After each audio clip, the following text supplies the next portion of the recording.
welcome to Fantasy Baseball Picks and Bets presented by Prize Picks here on the Mayo Media Network. I'm your host, David Jones, at Tenacious D Jones on Twitter. I'm with the FTN Network, ftndaily.com, FTN Bets, and ftnfantasy.com. That's three separate websites. We're going to be talking about the Friday MLB slate over on Prize Picks. Go sign up. MLB is in Mayo Media Network. MLB to get yourself started over there. If you haven't checked out Prize Picks yet, what you're doing is picking player props, fantasy player props to bet the over or under on. You can even parlay them together. Listen to some of the players that I like here today. Go over to prizepicks.com, MLB promo code, and see if you can hit some of those props. While I'm recording this, they are not out yet, or I would have included some. But I would think if you just listen to some of the things I'm saying, you can maybe pick a couple out, hopefully. So that's what I'm trying to do, help everyone win a little bit of money. So go check out prizepicks.com. Let's talk about the DraftKings huge slate on Fridays. There's always a big slate on Fridays and really not a lot of great pitching options or very stable pitching options at the top anyways. So on DraftKings, you know you have to nail the top two pitchers or you are going to be playing from behind. You have Jake Odorizzi up top, Alex Cobb, Wade Miley, Charlie Morton. Those are your top four highest priced pitchers. One of them could work out, maybe Alex Cobb, maybe Morton against the Marlins. The Braves did just sweep the Marlins this last series, but now they head down to Miami. Morton has been certainly better. I considered him. Might get there, might not. Underneath him, you have Gonzalez. Tristan McKenzie might be starting for Cleveland. There is a little bit of we're not sure exactly who's going to be starting for Cleveland yet. It could be McKenzie, probably will be. We'll have to see. Definitely not playing him. He's not good. I'm going to probably end up on down the road at Alex Manoah. So Alex Manoah, $7,000 against Tampa Bay. He's like the 20th highest priced pitcher on this slate, and I think he's in one of the best spots. They were supposed to play on Thursday night. The game got postponed, so that means in all likelihood Alex Manoah is going to be starting Saturday night. That's certainly what I'm going to expect. On the season, 2.70 ERA, started out hot, had a bad game after that, has been able to pull it together ever since, going up against the Tampa Bay Rays. Tampa Bay, title town, just won their second Stanley Cup. And, of course, we know Tom Brady brought a championship to the Tampa Bay Buccaneers. But anyways, going to play Tampa again. Last time he played against Tampa, the Blue Jays won. They won a lot of games, 11-1, but he had the best outing of his career in the major leagues. 7 innings pitched, 3 hits, 0 runs allowed, 0 home runs, only walked 1, and struck out 10. I'm pretty sure that is his highest strikeout on the season. Went 50-50 for ground balls and fly balls. On the season has a 1.01 whip. He ended with 37.4 DraftKings points. He was priced at $79,000 that game. Now he's $7,000 going up against the exact same team. I don't expect him to go out and get 37.4 fantasy points again, but I expect him to get over 20, and at $7,000, that's going to work out, especially on this slate. So Tampa, pretty decent scoring team, not terrible, 4.9 runs per game, but they do have the highest strikeout percentage on the season in the league.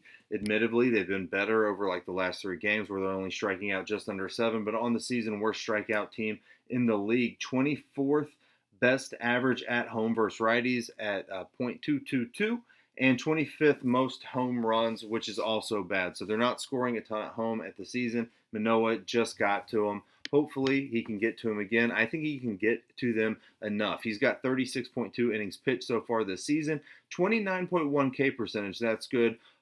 Walk rate's good, 8.1%. Ground ball rate's pretty decent, 39.6%. And we already mentioned the ERA, 2.70. FIP is 4.46.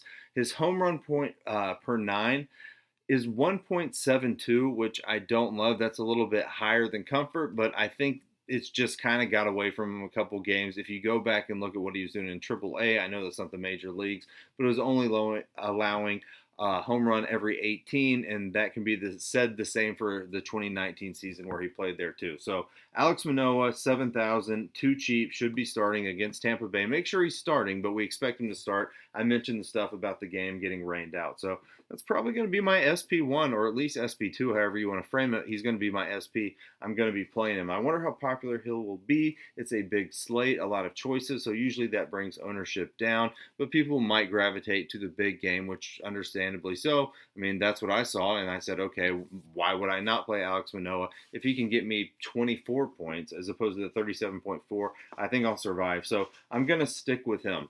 Next, let's talk about stacks. There's really a lot of good places to go on tomorrow's slate. A lot of bad pitchers. You scroll down to the bottom, see all the terrible pitchers.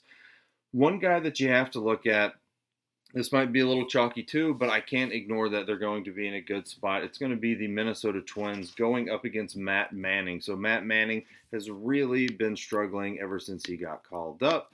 So far on the season, Matt Manning, 7.62 ERA, has allowed 15 earned runs his last 23 innings pitched on 25 hits and 5 walks. The walks look nice, but the hits are very terrible, and he's allowing way too many runs. As you can tell, he allowed 3 home runs in his last 4 starts, and he's only got 4 starts on the season. He hasn't made it to 6 innings pitched in any of the starts against teams like the Angels, St. Louis Cardinals, Cleveland Indians, and Chicago White Sox. I would say 50% of those teams that you would be scared about for hitting, but just has not been good, giving it up. We know that the Twins are going to score. Vegas thinks the Twins are going to score too. They're tied for the highest implied team total so far on the slate. I don't think all the games have come out yet because I'm filming this the night before, but 5.5 implied runs by Vegas, or at least that's what they think the public's going to bet on because that's how Vegas works. It's not really what they think. It's what they think the public thinks, but that's a high total tied for the top.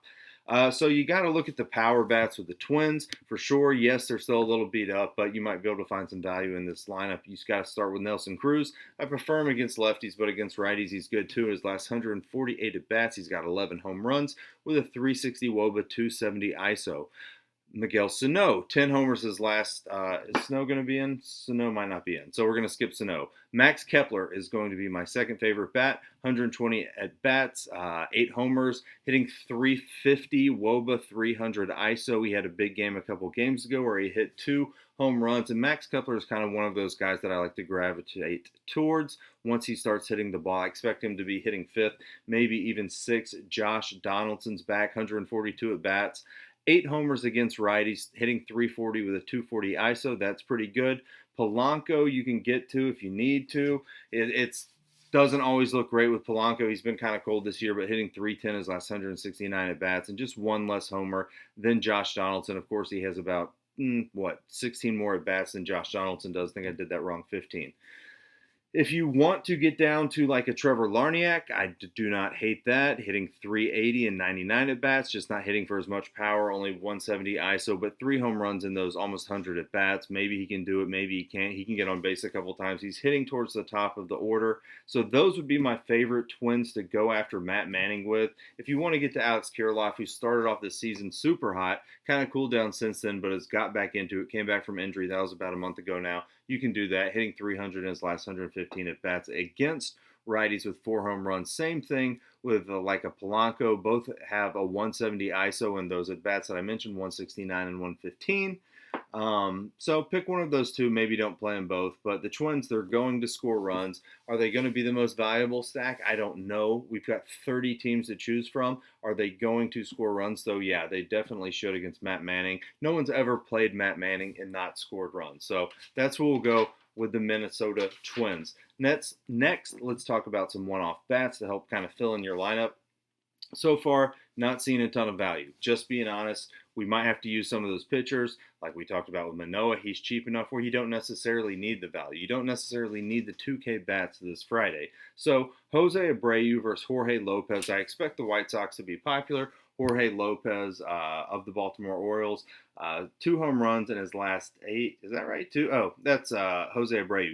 Jose Abreu's hit 2 home runs off him in his last 8 at bats, hitting 556, just off Jorge Lopez. Lopez, we know, struggles, gives up a lot of runs, and Abreu's last 198 at bats, 7 homers, hitting .320. I expect people to go after Jorge Lopez. Typically, I like to use the Chicago White Sox against lefties as a stack, but if you want to go one-offs, Jose Abreu is clearly going to be a good option in Camden Yard, which is a hitter's ballpark. Next, let's talk about Carlos Santana, former Indian, playing at Indian Stadium. Hit a home run in Indian Stadium on Thursday night. I think he can probably do it again. As a revenge narrative, I don't know, maybe. Do I think Tristan McKenzie's starting? It could be him. It could be Eli Morgan. I don't know yet. I don't have that information yet. Either way, he can get to either of them. Neither of them is going to really limit what the Indians can do. I was going to say keep the ball on the ground, but they're okay. It doesn't matter. Carlos Santana, I like him. Last 198 at bats, 10 home runs, 330 revenge narrative play of the night. Carlos Santana. If you don't believe in it, don't play him. But I do like the Indians, typically at home, but I don't like them when you've got Carlos Santana coming to town. Max Kepler, mentioned him. I guess I like him twice as much. He's going to be a one-off for me too if you decide not to stack the Twins. Like I said, I like him when he's hot. I mentioned all the stats about him already, hitting .350 his last 120 at bats, and he's in a nice spot there, going up against a bad pitcher where he's going to have men on base in front of him. If he hits a home run, that's gravy, but he should get on base a couple times, give him a couple RBIs. Max Kepler, I think he pays off. He's cheap too. Shohei Ohtani. I need to take a sip of water. Ohtani. Everyone's calling him Babe Ruth on Twitter the past couple of days. I mean, he's probably earned it. He's got the most homers he's got the most home runs and most stolen bases ever in MLB going into the All-Star break. That's quite impressive, and he's a pitcher too. I mean, he's absolutely raking right now. We're about to get to see him go up to Coors Field in the home run tournament. He's the favorite to win the home run tournament. He should hit a home run on Friday night against Marco Gonzalez. Allowed 3 home runs just his last game and 86 at-bats against lefties, 7 home runs, hitting .370, .350 ISO. I like the Angels against lefties, and that's what you get on Friday night. I've said that on the show before. Angels against lefties like it. Even though Marco Gonzalez with a 5.82 ERA hasn't been as terrible as I expected. He's had some ups. He's had a couple good games so far this year, but I think Ohtani can get to him because Ohtani can get to anyone. Next, here's a cheap bat, John Hicks. John Hicks in his last 4 at-bats against lefties has 2 home runs. Outstanding numbers, small sample size. I won't even read them, but he's going up against Oakland's Cole Irvin, who is a lefty. And while I wish Cole Irvin would give up more home runs, he really doesn't. .08 home runs per 9. He has given up, I believe, I'm not looking at it, I think it's 2 or 3 in the last 3 or 4 games, something like that. It's capable to hit a home run off Cole Irvin. Typically, I like something around like 170 or higher, but we're going to take a shot on John Hicks because he's been raking lefties so good. I will mention that Cole Irvin has had a step up this season as far as home runs allowed. 2.45 in his last season home runs allowed per 9, and now it's only .08. I expect that to regress to the mean. Get him over a home run per 9 by the end of the season for sure. So those are the one-off bats I like the Twins stack. And I also like, as my bet, I'm going to go with the Twins first 5 over 2.5. I was talking about the Twins versus Matt Manning. You can get to them. I think they can get 3 runs in the first 5. Vegas probably does too, but the odds are the spread, the total is 2.5 right now. I think the odds are like -115, 120 now on Thursday night. That's going to go up. People are going to be getting on the Twins. So bet that. That's the only bet that I have right now. I don't see a ton I like so far tomorrow. So sorry. Go over to FTN Bets tomorrow. Check that out. There'll be more bets posted over there. Go check out FTN Daily and the FTN MLB live show right before lock on Friday to talk about the stacks that we like and the pitchers that we like, the other pitchers that we like besides the ones I just gave you.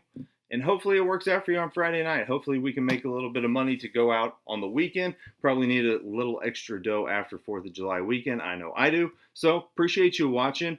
Be sure to go over to prizepicks.com. Yet again, use the code MMNMLB when you sign up. And come check us out at ftndaily.com. Thanks for watching. Bye-bye.